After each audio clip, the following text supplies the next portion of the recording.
Good morning. Welcome back to the Kate Casey Inspirational Tales.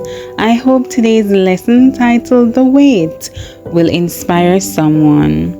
The well-known evangelist Billy Graham said in one of his sermons that on one occasion he received a letter from a church member. In that letter, the woman told him that she was desperate because of her husband. She had been praying for 10 years for the conversation of that man who made her life difficult. But apparently nothing was able to subdue that rude man who had no emotions and no faith. After carefully reading the letter, Billy Graham decided to respond personally with the following sentence: "Continue praying more." For her, it was a difficult order to carry out, but she decided to do it by faith.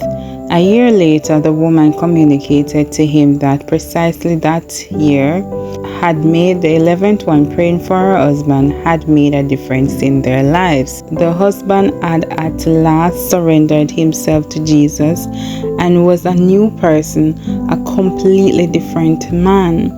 Sometimes God answers our prayers quickly, but at other times He prefers that we wait because He knows that the wait will produce certain fruits in us.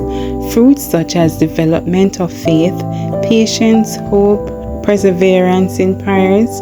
Perhaps the wait sometimes leads us to ask ourselves necessary questions such as, why am I asking for what I ask? Are my prayers selfish? Am I ready for a positive response? Will I be able to have faith in God if the answer is negative? Am I living a life consistent with the request I make to the Lord? Or have I perhaps cherished evil in my heart and therefore the Lord does not listen to me? And through all this communication with God, our spiritual maturity develops. Dear friend, I do not know what prayers you have been repeating for years. Perhaps you are insistently praying for a spouse, or to get along better with the one you have. Or perhaps the concern of your life is a son or a daughter who you no longer know how to help.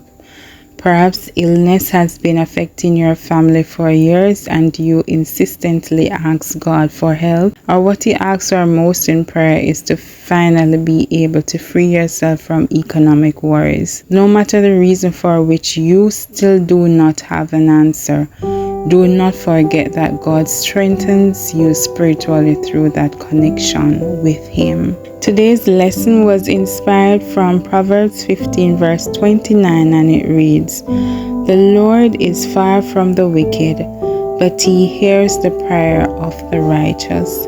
Have a blessed day and remember to inspire someone.